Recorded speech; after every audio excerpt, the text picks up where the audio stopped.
Hello, ladies and gentlemen. Welcome to another episode of Play the Tape. I am your host, Derek J. Fields. I have a wonderful guest. Her name is Tiffany Herring. She is the author of the book Simply De-Escalate, which is an easy to read guide about de-escalating conflict and crisis. She is not only the volunteer and an advocate for National Alliance on Mental Illness in Pitt County, our chapter here in Greenville, North Carolina. She's also the president. She is a graduate of East Carolina University. She studied in interpersonal, organizational communications, and criminal justice. My guest Tiffany has worked in the criminal justice field for over 10 years with different agencies and organizations such as the Pitt County Sheriff's Office, North Carolina Department of Public Safety, and the Governor's Crime Commission. She transitioned into mental health in the mental health field in 2017, she is a consult and a training coordinator. And I'm so happy for her to be here today. Um, she is someone that I look up to. She is someone that I admire, and her story and her testimony is very powerful. And I think coming from her perspective of mental health in the field that she's in and all the different organizations and agencies that she's worked for, her perspective is just as important as someone who it hasn't worked where she is or can get the perspective of what she's seeing. So my guest today is Tiffany Herring. Thank you for being up here. Yeah, thanks for having me, Derek. I appreciate you being here. And like we talked off camera, um, you're my first guest. That's most of for Play the Tape. Full disclaimer for Play the Tape. We are not certified or licensed clinical therapists for mental health or drug addiction. But what Play the Tape platform is a safe place where we can come together as community for advocacy and support to help people with mental health conditions and substance use. And you are my first guest talking about the mental health side of things and coming from it from a different perspective, from a perspective of your testimony and the different things you've seen when it comes to NAMI and when it comes to CIT, which is Crisis Intervention Team, which is called QPR, which is the gatekeepers of suicide prevention, which we'll get into. If not get into this episode, we'll definitely have you coming back and explain more and get more into that as well. But I want to get your story. I definitely want to touch on your book, and I want to touch on the nonprofit organization of NAMI and what that brings to not only Pitt County, but to the country, and what is that organization mostly about. So the floor is yours. Thank you for coming up here, Tiffany Herring. It's on you. Sure, thanks. Um, so I kind of bring a different perspective to this. I did work in the criminal justice system for about 10 years. And I think it's kind of important to go back and kind of see how I got into that type of work. I was raised by a police officer. I was 18, everyone was, going into college, getting into these great 4-year schools. And I'm like, I don't know what in the world I want to do. And I'll just go to community college and study criminal justice because that's the family business and that's what I know. Um, and growing up, they say that having law enforcement as a parent is kind of the same as having like a pastor as a parent, right? Right. We always kind of we have to be a little more sneaky, but we're doing the same Yeah. thing, right? Right. But my childhood was very normal. I grew up in a great small town called Charleroi, Pennsylvania, and you know, by all intents and purposes, I mean, I had a very normal, thriving childhood. So I think that, the testimony and what I'll be sharing today just kind of goes to show that, you can be set up, for a great life and you think that you're going to be healthy, but you can have these kind of circumstances that are presented to you throughout your life that can really kind of affect you and your mental health. And I think that I just like to share my story because I just want to show how normal that is. I think Hmm. sometimes when we're struggling with our mental health and we're like, but wait a minute, I'm not crazy, right? This is Right. this is Right. somebody else. This is those people. But, we all have the potential, to have a mental health crisis at some point in our lives.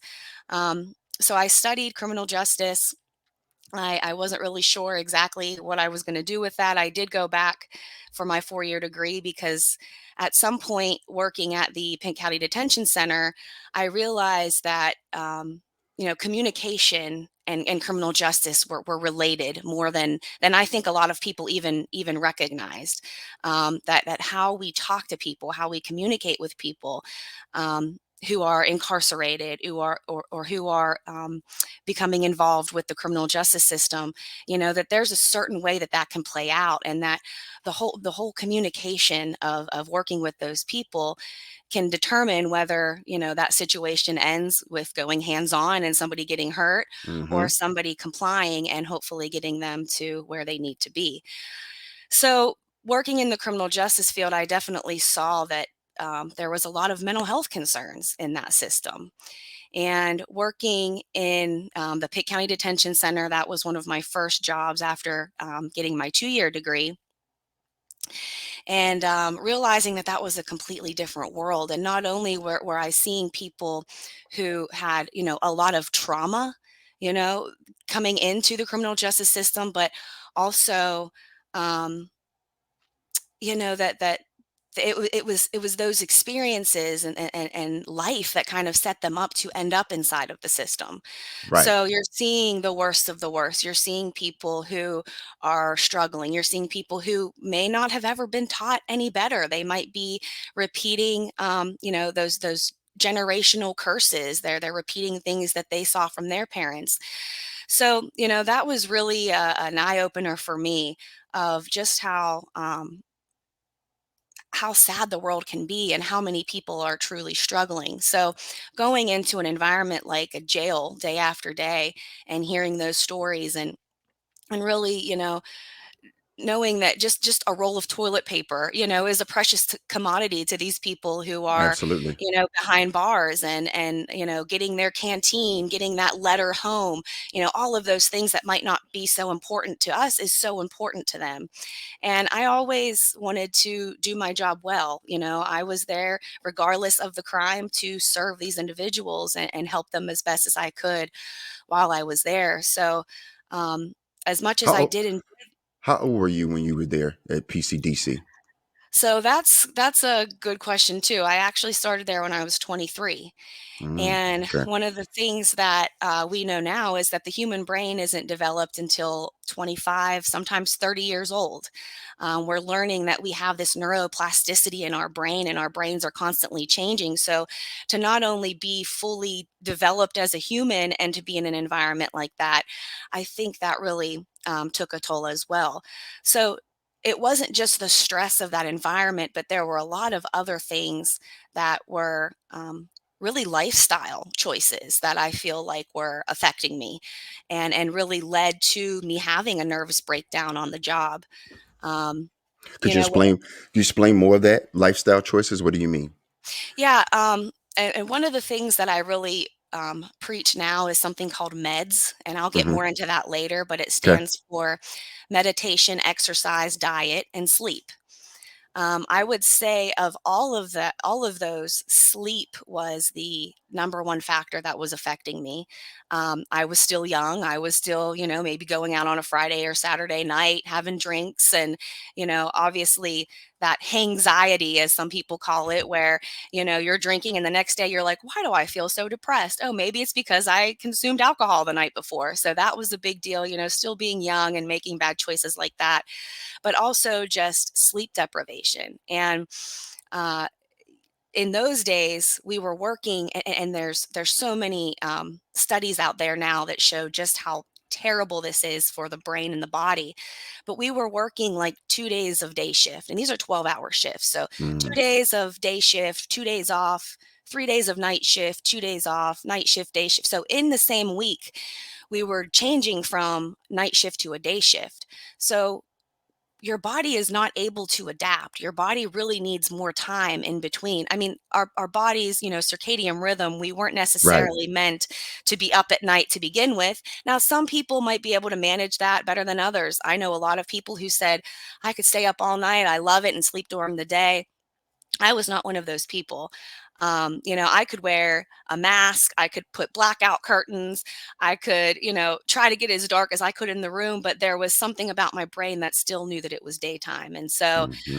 that sleep deprivation really was I think that was kind of the trigger of all of the things that came after that.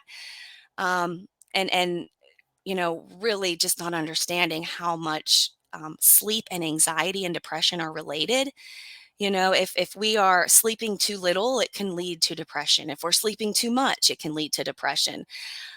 So I just think that all of that and your brain not being able to fully function well, it's going to make you struggle more throughout the day. And that was one of the things that was a big discussion with my doctor at first. Was I said, I'm just having so much anxiety throughout the day, and she said, well, how are you sleeping at night? And I said, well, I really sleep terribly. It's really hard to get a good restful night's sleep. And she told me, if you're able to get restful sleep, you will probably be more anxious, or I'm sorry, less anxious throughout the day. Now, this was years later after my anxiety and after that, my nervous breakdown on the job that kind of made me realize that. Um, because for me, um, I had to make that a priority. Um, let's just kind of talk about the beginning of um, what kind of triggered that anxiety. So I told you I was sleep deprived. Hmm. I was young. I was still, not eating healthy, making bad decisions when it came to alcohol. So, to go into an environment and, you have to be on your toes. You're working with people who are incarcerated, and that, all of your communication is really important. But what triggered me that day was a piece of cornbread. And I always say it's not about the cornbread. Right. know, I was tired. I was in school trying to finish a degree. I was stressed out. So all of these things kind of led to me just really losing it one day. Um, and hearing an inmate say, I was Rittenhour was my maiden name at the time. Officer Rittenhour, I don't have my cornbread today. And there was just something about that just pushed this button in me that just made me so angry, where I'm like, you know, seriously, F this. Like, I'm out of here. I'm Hmm. tired of dealing with all of these things. Like, do you realize what's going on in my life? Do you know that I'm not sleeping? Do you know that I'm trying to finish school? Do you know that I have so much on my plate? And that's the thing to keep in mind, that sometimes whenever we're triggered or somebody makes us upset, sometimes it's not about that. Sometimes it's not about that situation that's right in front of you. It's about something else that's boiling beneath the surface. And with that lack of sleep, I really didn't have a great diet. I was incredibly underweight. I was so thin at the time. I even kind of laugh now that I had this like pulsating head vein. I mean, you could see how stressed I was. I was wearing it on my body.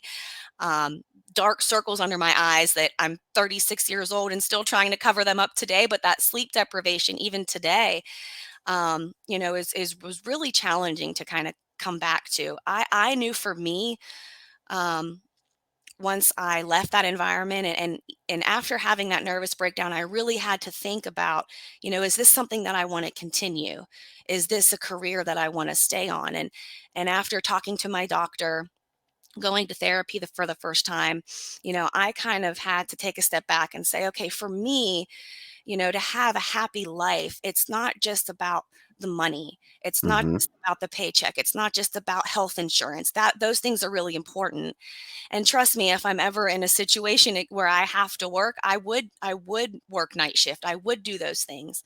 But after really taking a look at myself and how my brain works and how my body works, I knew that whatever I did, I had to work a day shift job. Okay. I know that Tiffany functions the best when she's sleeping at night, when she's getting at least 7 to 8 hours sleep. That's going to make me less stressed throughout the day. So when I left that job, I told myself, this is what I need. I need to be working through the day. And even if I have to take a pay cut, just that mental well being and how I'm going to feel is more rewarding, is Right. better than money. I also said, I really want weekends off. I worked a lot of weekends, and that was really stressful. So, you know, when I was looking at jobs in the future, I said, okay, these are things that are a requirement for me. If I have to get paid $10,000 less than I'm getting paid now, at least I know that just my overall emotional and mental well-being is going to be taken care of. Absolutely. And so that's something that I've really stuck to since leaving the criminal justice field was knowing that sleep and rest is very important to me, and I need to take that time to rest. I also, and this kind of goes back to childhood and really um, being a perfectionist, and not wanting to say no, not wanting to disappoint other people. But, I've really had to learn to say no.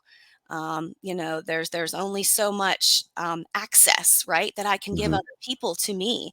And so, really saying yes to things that I'm passionate about and that I care about, and not feeling like I have to say yes because I just don't want to disappoint another person, because at the end of the day, I don't want to disappoint myself. That's what's important.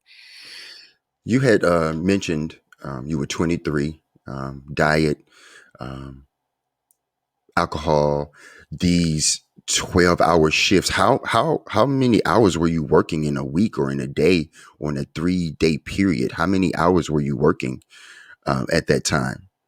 Yeah, so I mean, we did work your standard 40 hours, Hmm. but 12 hours is a long shift no matter Mm. where you are, Right. especially on your feet, running around. I definitely got a lot of steps in, but it was really that schedule, Well, not necessarily the hours I was working, but just, that night shift and not letting my brain kind of get back online to where it needed to be after, okay. those days off. Because even the days off in between, am I enjoying my day off? Am I getting a quality of life if I'm really sleeping to make up for the sleep I lost so that I'm Right. prepared to go back to work again? Like, where am I living life in between? And still having to do school, having to do college on Yeah. top of that as well. So Yeah. dealing with work, the work schedule, being it at night, trying to sleep during the day, trying to sleep on your days off, couple Yeah. that with trying to get your degree. And packing it in, if I Yes. if I was working a 7 PM to a 7 AM shift and saying, "Okay, well, I got a class at 8. So now I Hmm. haven't slept all night. I'm going to class on campus in uniform, sitting with all these other kids looking like a cop, trying not to, like, nod off and fall asleep, you know, coming Yeah. go to a couple of classes, get done at 1 o'clock in the afternoon and say, "Okay, well, now I need to try to sleep a couple hours to be back out at 7 PM, but am I really going to be able to sleep because I'm going to sit here worried, okay, I get 3 hours, but what if I sleep through my alarm? What if I'm late?" Like all of those things Right. that really um, keep you from getting to sleep and getting rest. So all around, I was incredibly sleep deprived, and it was affecting every area and aspect of my life. So when did the moment of clarity come for you, Tiffany, where you knew that self-care was important? When you knew, like you said, when like you stated, if you had to take a job $10,000 less, because it's not about the money, or you because you want to be fulfilled in giving back and being of service, but at the same time, you got to be of service of Tiffany. Right. When did that come? When did that happen? Well, and I think so much like we dismiss young people like, "Oh, you're young, you can do it all." Yeah. When I really needed to be able to recognize that I wasn't well, and that's kind of why I share my story now, is because unfortunately it took that nervous breakdown on the job. It took walking out. It took telling my sergeant, "I'm done. I'm out of here. I can't work here anymore. Bye." Like grabbing my lunchbox, storming out the door, and it was embarrassing, I don't know if anybody else listening has ever had a breakdown on the job, but, especially working for the sheriff and working in an I have. environment like that, Hmm. I actually had coworkers come out to the parking lot and surround my vehicle, and they weren't allowing me to leave because of the liability, right? If I'm having an emotional breakdown, I'm having a panic attack, I can't breathe, do you want me behind the wheel? And I was so frustrated. Of course, I'm like, you guys need get away from my car, let me go. But at the end of the day, they wanted to make sure I was safe. And, Mm-hmm. this was a mental health crisis. This was a mental breakdown. And so, I can't stress enough how unwell I was. And, had I been paying attention to my body, had I noticed like, well, I'm like 15 pounds underweight. I'm really not eating very well. I'm not sleeping very well. I don't feel good. I was on so many different medications too. I was on medications to help me sleep. I was on medications to help with tension headaches because I was so sleep deprived. I was getting the worst headaches. I mean, just about every single day. And so, not recognizing at that time that, it's my lifestyle, Mm-hmm. school, work, health, all of those things coming together. Like it was my lifestyle that affected me, that caused that nervous breakdown. So now, if I start noticing that I'm feeling some type of way, whether it's mental, whether it's something physical within my body, I've really had to learn to listen to myself. When I'm stressed out, I get heart palpitations. So now I know something I didn't know at 23. Like I'm just like, oh, my heart's beating really fast. That's probably normal. It's not normal, that affects my breathing. It affects my decision making. It's going to affect my choices. So now when I notice that, okay, my heart's starting to flutter a little bit. Something's going on. What do I need to do? I need to take some time alone. I need to go maybe sit in my car and do some breathing exercises. Mm-hmm. And, Right. maybe I need to take a day off. Maybe I need to go out in my garden for an hour and, pick some flowers or plant some plants, really just recognizing what do I need in this moment because I am not going to be of service to anyone else if I am not well and on my game. And so I think we need to be more aware to take that time for ourselves because I don't think a lot of us do. And that's what leads to burnout.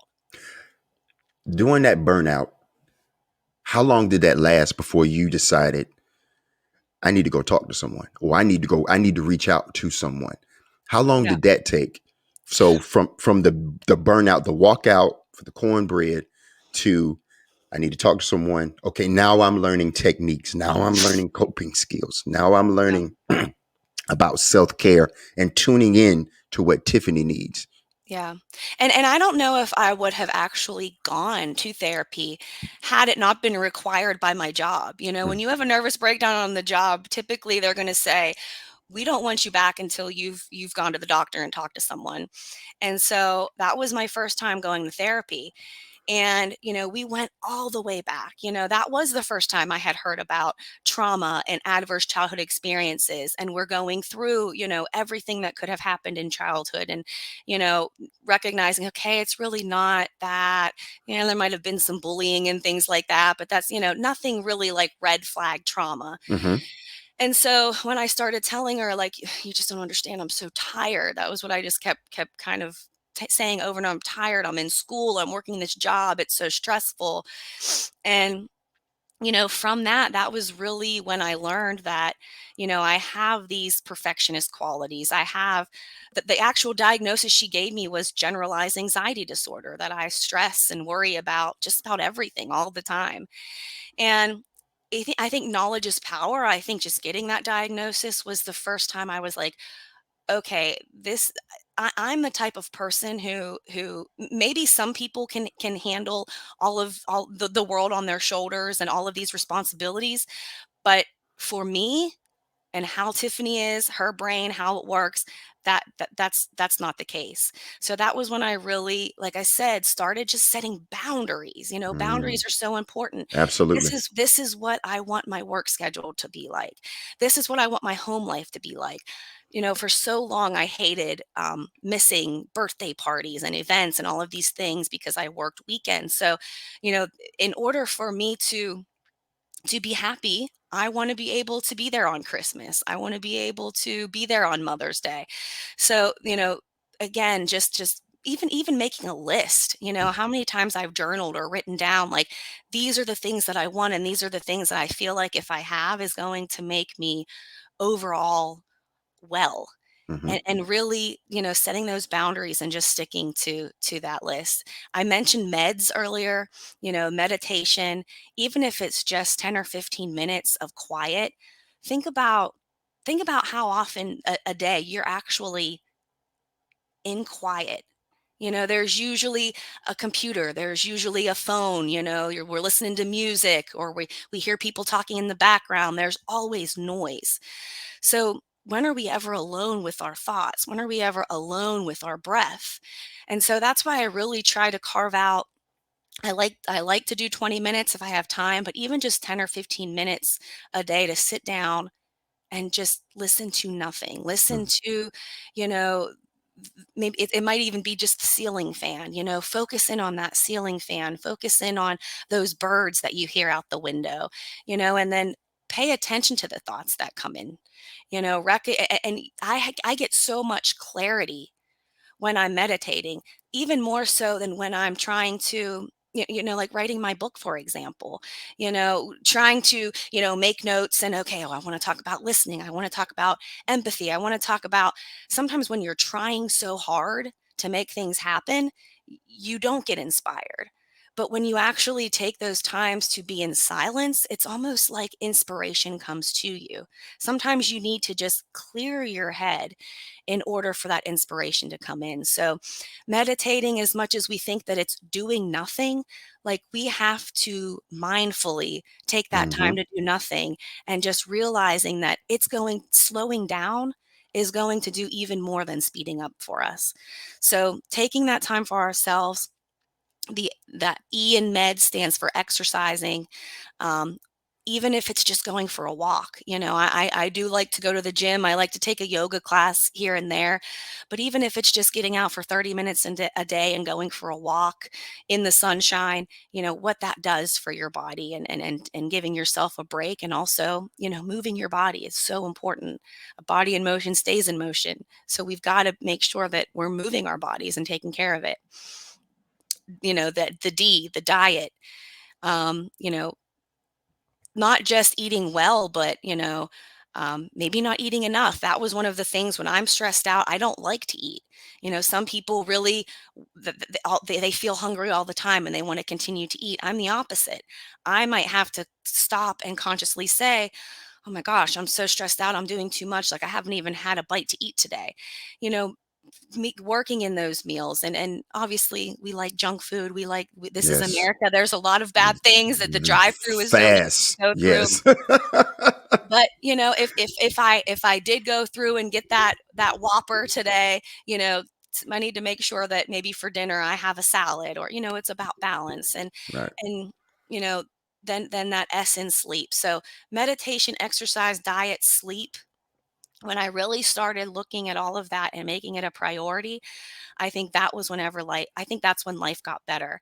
I told you I was on medications for sleep. I was on medications for tension headaches. When I was able to really take a break, and I took about 2 weeks off of work, after I had that nervous breakdown. Um, 2 weeks of sleeping at night, getting back on, a normal schedule. When it was time for me to go back to work, I said, I don't think this job is going to fit my lifestyle and who I want to be and how I want to feel. I don't work, I don't have a job because I want to work all the time, right? I work because I want that job to support my life, my lifestyle outside of work. So I don't want to have something that's just going to beat me down and that I'm going to feel terrible all the time. And so that was when I made the decision, like, I need to be doing something that I love to do that feeds my soul. Hmm. And I did do that for a long time. But it really wasn't until I transitioned into the mental health field that I feel like I found, my passion. And I don't even think I recognized my nervous breakdown on the job as my story. It really wasn't until I got into mental health and I started talking about burnout and compassion fatigue that I realized, oh my God, I experienced that. Right. That is my story. Like that is what I'm up here telling, and I trained law enforcement for a really long time in crisis intervention training. And same thing, these are people who are out there helping other people solve their problems on a day-to-day basis. What about my problems? What about me? If I am not mentally well and taking care of myself, how am I going to show up on this scene and help these other people? So self-care is so important. And I should probably mention, that compassion fatigue as well. Hmm. That's a really big word that I don't think a lot of people know. But if you are and it's not just, in the criminal justice field, it's not just law enforcement, but it's doctors, it's nurses, it's teachers, it's anyone who's working in a profession where they're helping other people, where they're, guiding other people, teaching. And and you feel like maybe you're not getting there. You're spinning your wheels. You are working with kids who have trauma, right? Or you're working with patients who are sick, and seeing sick people, seeing people, dying or passing away, seeing people going to jail, seeing people in sometimes their darkest moments on the worst days of their lives. And then you do that over and over, and then you clear that patient or you clear that scene, and then it's on to the next, Right. Yes. that experience, those experiences can layer on you and layer on you to, where we start to internalize it. And then we can become depressed, and it wasn't even our own personal experiences. It was these other people's experiences that we saw and heard that kind of layer on us. And there's a saying. What is the saying? I got to think of it really quick. While you think of it, oh, go Yeah, ahead. Go ahead. no, ask your question, I'll come back to it. Okay. Um, you had mentioned I like meds, meditation, exercise, diet, and sleep. Um, I believe that's another way to incorporate or include the mind, body, and soul. All three need to be taken care of, and there's a balance.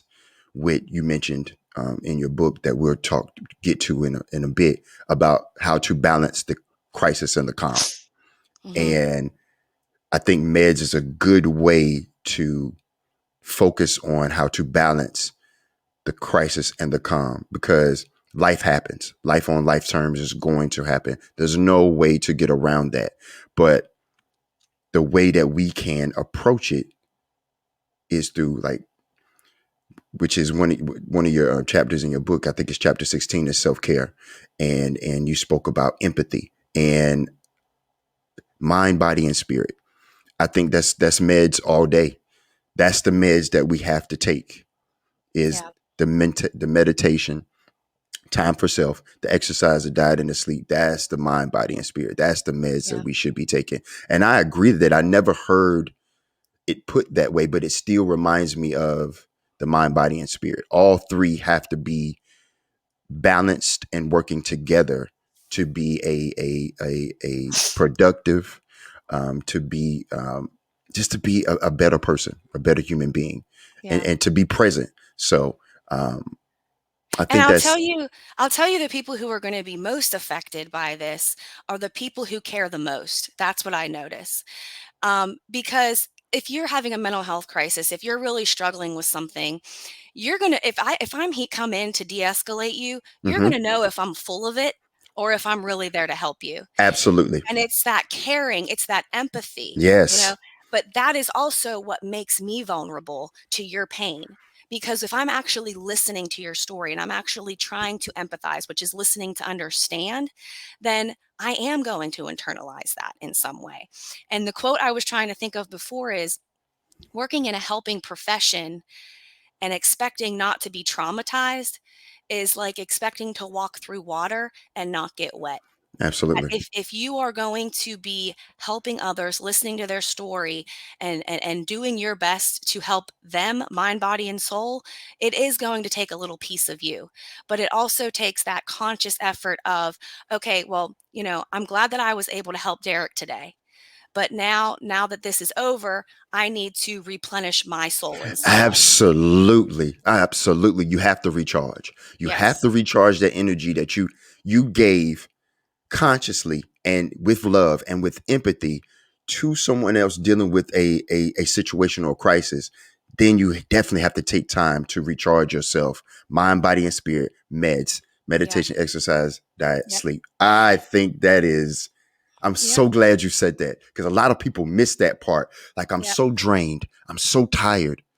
Go take some time for yourself and recharge. Yep. Whatever that is you have to do positively, that self care for yourself, Yeah. take it, take a moment to Yeah. recharge. Because again, being in the we're in this the service business of being of service to others.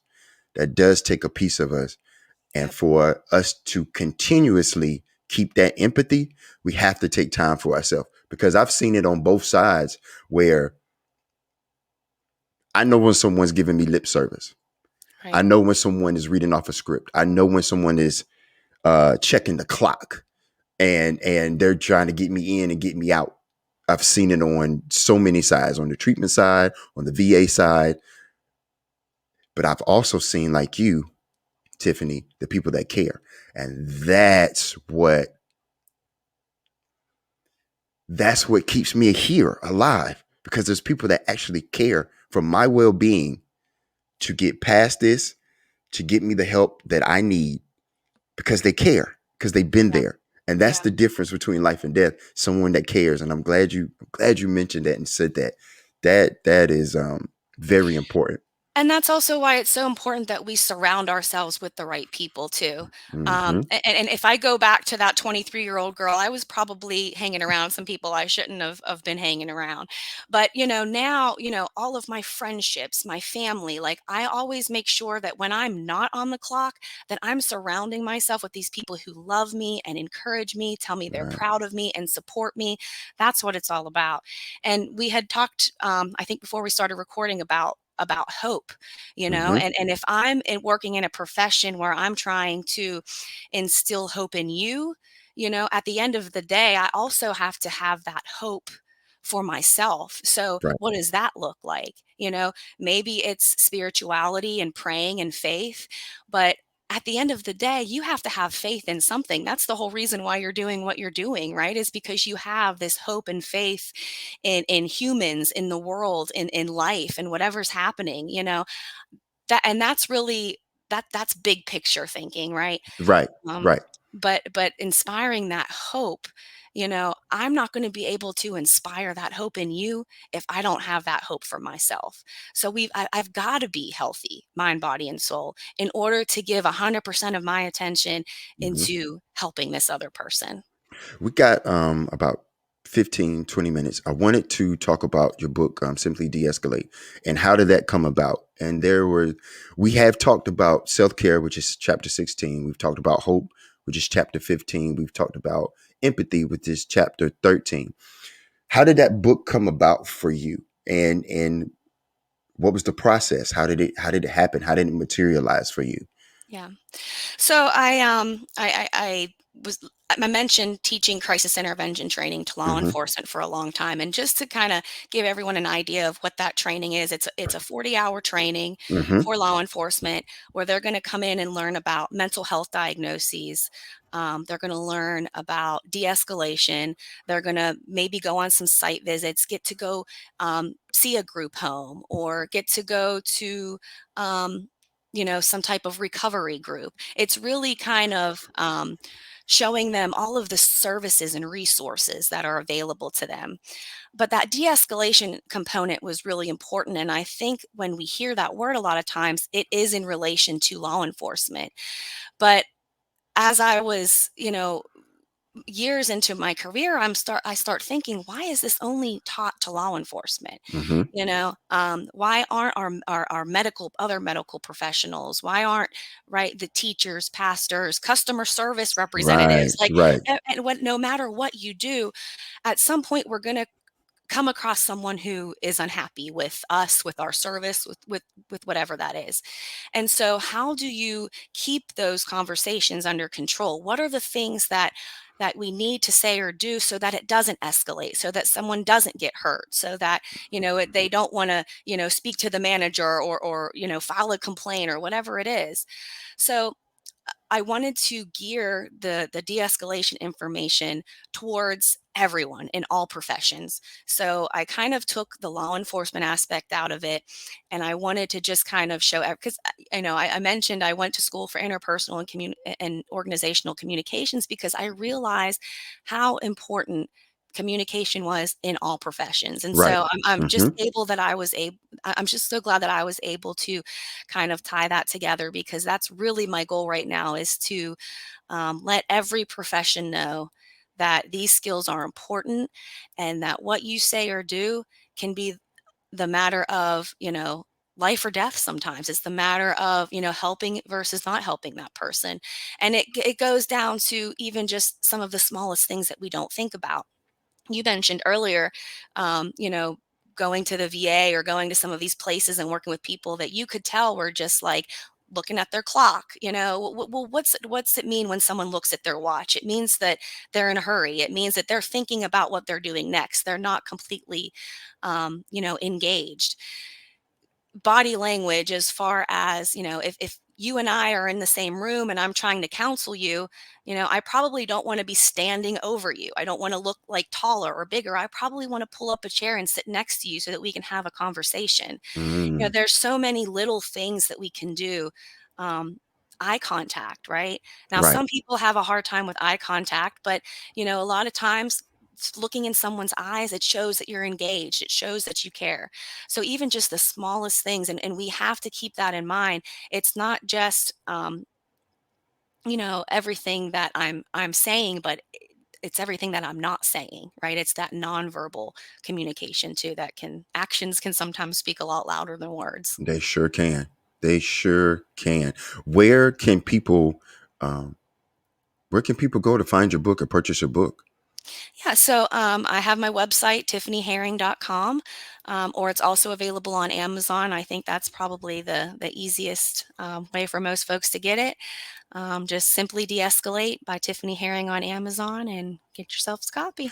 It's a really good read. I didn't a lot of things I didn't know as far as making a plan or giving people options, or like chapter 10, Yeah. practicing active listening, where you're, like you said, you're engaged because someone is there trying to share vulnerable aspects of their life, or things that they've gone through, or things that they thought about, or the trauma that they have endured. And it's important to pay attention and be in the moment, like you said. And I'm learning by doing this in my self-care, how being in the moment not only helps others, but it fulfills me too. I was one of those people that was definitely listen, next, what's next? I wasn't Mhm. present. So um I do practice active listening now. I practice it in all of my daily functions, with my children, with my parents, with my wife, with my friends. Uh, and That's something that I definitely didn't know about. And communicating with high conflict people. Mhm. That, Yeah. And yeah, communication is even more important with, when someone is upset, or if they are a yes, high conflict person, then, yes. that's even more important. And, but really the human brain, our psyche, like, we're going to respond the same way. If I say to you, you just tell me which one you prefer. Derek, Okay. you need to go to an AA meeting, versus, hey, Derek, I know you've been going through a lot. Do you think maybe you need to go to a meeting? I like the second one. I like Right. I like the second one. It was your tone, because you Because talk I didn't. about tone. Right. Go Right, ahead. and Go I ahead. and I didn't tell you, right? Right. Derek, you need to go to a meeting, and Right. you're like, what? You feel judged, right? Right. You go, Right. well, what is she? As opposed to me saying, hey, I noticed you've been going through a lot lately. You seem really stressed out. Have you been going to your meetings? Do you think maybe you need to go to one now? And I'm asking you. I'm putting the Right. ball in your court Right. so that you can self reflect and say, oh, hey, you know what? I might need to make a meeting. Somebody's calling you on I'm calling But you on your stuff, but right.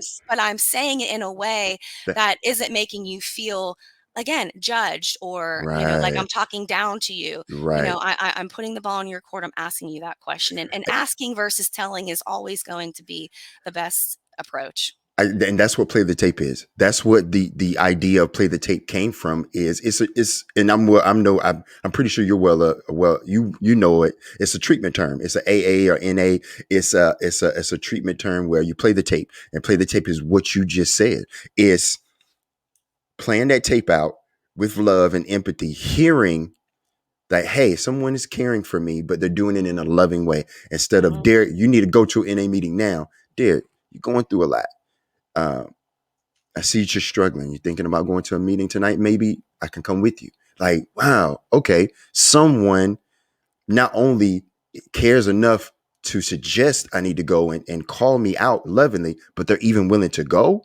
What? That does Yeah. make you take a step back and be like, maybe I need to play this tape all the way through and see what's going on with me and reach out. So Mhm. I'm glad you said that. And then that's why, and then that helps with making a plan and giving options, right? Hmm. Because you think about a little kid, right?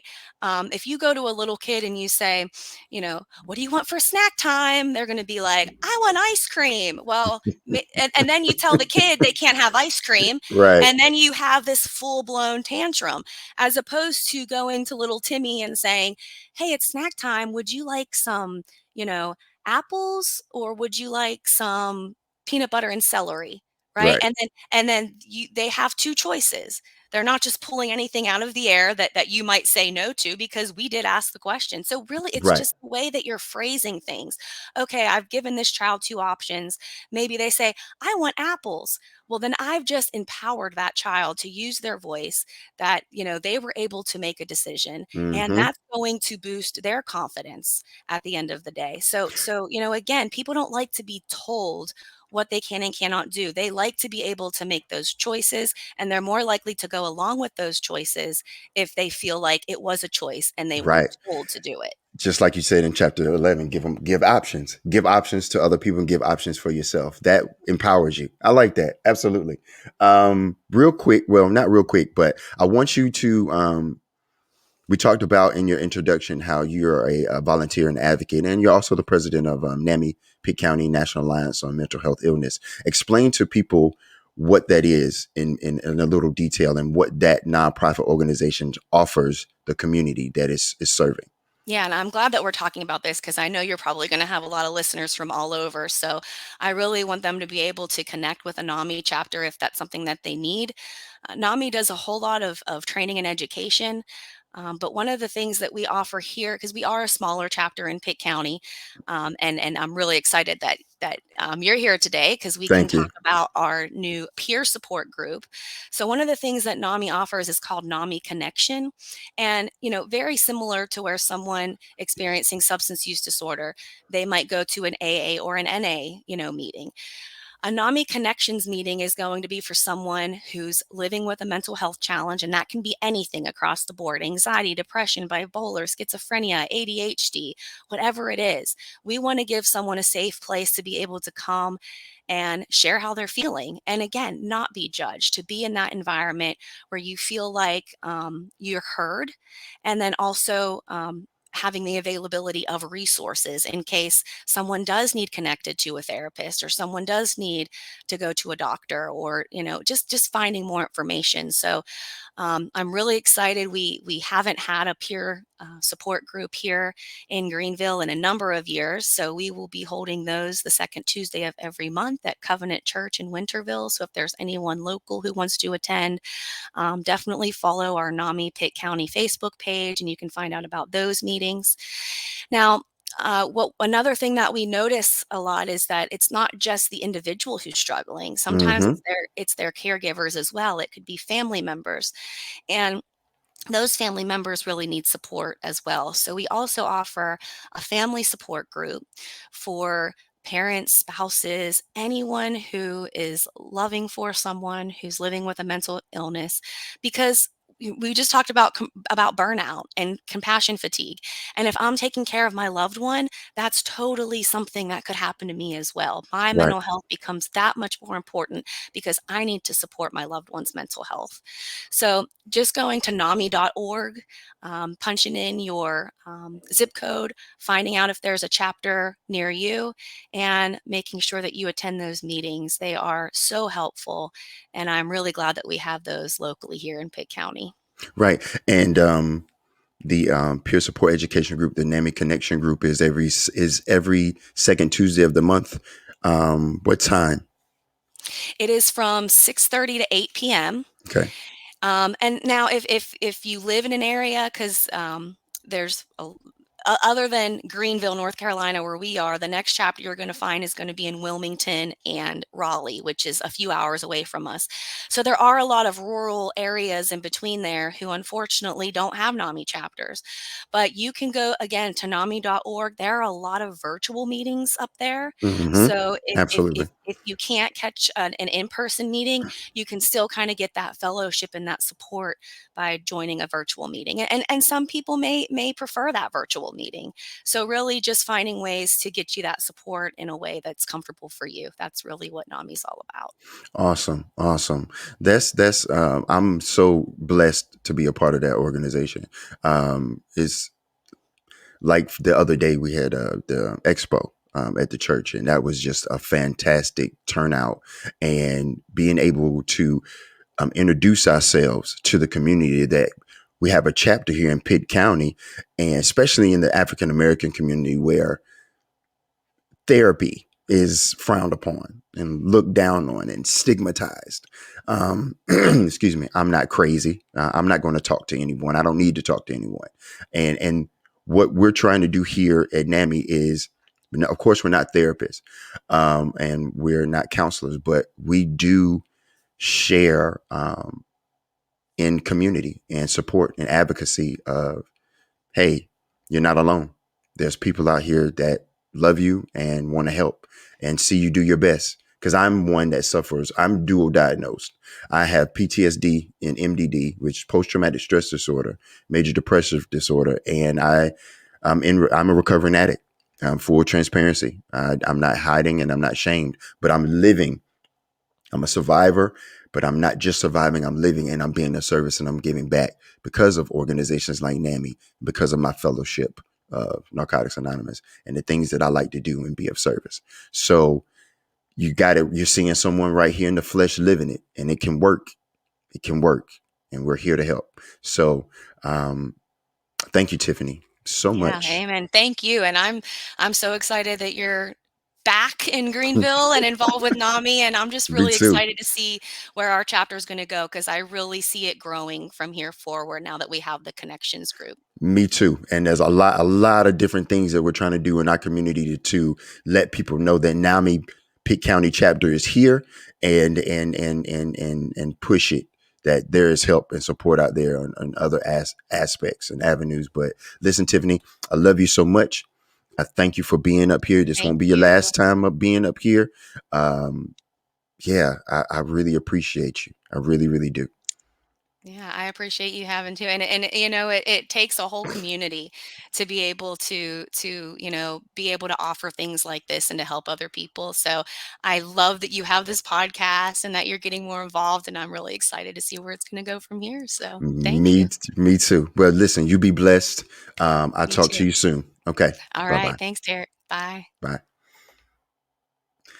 Listen, we thank you so much for being here today, ladies and gentlemen. And listen, with, with with peace comes understanding, and with understanding comes love, and with love comes faith, and with faith comes hope. With hope comes recovery.